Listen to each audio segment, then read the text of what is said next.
The stories coming out of Rome this week are unprecedented. Former Pope Benedict was said to be weighing in on a sensitive issue facing his successor, Pope Francis. That alone was highly unusual. But then it turned out he reportedly disagreed with a potential change in church law that Pope Francis was considering. The issue is the law of celibacy among priests, which divides many Catholics. Amna Nawaz picks up the story from there. Judy, the controversy was tied to a book said to be co-authored by retired Pope Benedict being published next month. In it, the Pope Emeritus defends priestly celibacy as integral to the Catholic Church and writes he could, quote, not remain silent about it. Now that flies in the face of a vote at a special summit convened by Pope Francis last fall, where bishops agreed some married men could be ordained. If Pope Francis approves that change, it would apply just to certain regions where there are priest shortages. The latest twist? Benedict's team just today issued a statement saying he didn't actually co-author the book and he wants his name removed. Father Thomas Reese is a senior analyst at Religion News Service and has been following this issue closely. He joins me now here. Welcome back to the NewsHour. Good to be with you. A lot to unpack here. Let's take it step by step, setting aside this issue of Pope Benedict's involvement in the book or not. Just on this issue of clerical celibacy, how big a deal is it that Pope Francis is considered to be, or is saying that he could consider changing this rule? This is a very big deal. There are places in the world where you might have a priest visit a village once a year. And we're a Eucharistic community, and you can't have a Mass, you can't have a Eucharist without a priest. And so there's a great need in many places of the world for more priests. And quite frankly, you know, most men don't want to give up marriage and family as a price of being a priest. And so if these communities are going to be served, I think we have to be, as a church, open to the possibility of ordaining married men.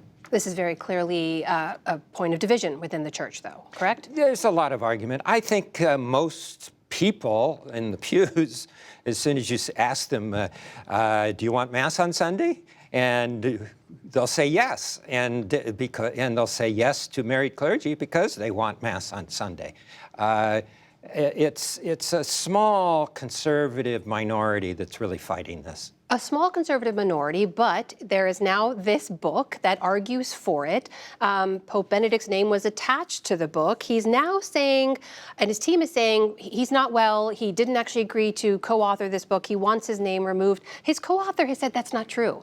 I have correspondence proving he was a part of this book. He supports this. What do you make of all that confusion? Well, I looked at the correspondence, and it's quite clear that Pope Benedict did write one essay in the book.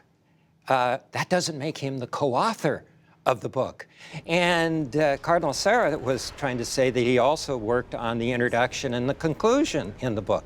And Pope Benedict's representatives are saying, no, he did not. So, you know, Pope Benedict, when he was a theologian, he contributed to collections of essays all the time. But that doesn't make you a co-author. And I think Cardinal Sarah was just very confused. But on this issue of clerical celibacy, are Pope Benedict and Pope Francis on different sides of the issue? Well, that's not clear yet, because I think maybe you could put it this way. Pope Benedict's already made up his mind. The answer is no. Pope Francis is giving this recommendation from the Amazon Synod serious consideration, and he might say yes. So this is why this matters, right? When you're talking about the more than 1 billion Catholics out here who are looking to church leadership for guidance, there seems to be a divide. How does this complicate issues when you have a former retired pope weighing in on issues that the current pope is trying to make big decisions about? This is a problem we have in the Catholic Church, and it's one we need to fix, because we can't have two popes. I think we need new rules for how we deal with retired popes. I think that when he retires, he should revert to his original name. He should be called Joseph Ratzinger. He should be called a retired cardinal. He should not wear the white. He should return to the black cassock or red cassock of a cardinal, to make it very clear that these two people are not equal. There is only one pope in the Catholic Church, and today that's Pope Francis. Does all of this controversy, this confusion, Pope Benedict, the Pope Emeritus, allegedly weighing in on this issue now, does all of this complicate Pope Francis's ability to continue his agenda, to be able to make these changes if he sees fit for the Church? Well, it is a problem, because if Pope Francis does decide, okay, I am going to allow for the ordination of married men in the Amazon region, well, then people can say, but Pope Benedict said no, and you're going against this. And that doesn't look good. But this is the way the Catholic Church operates. There's only one Pope, and he has the right to make this decision.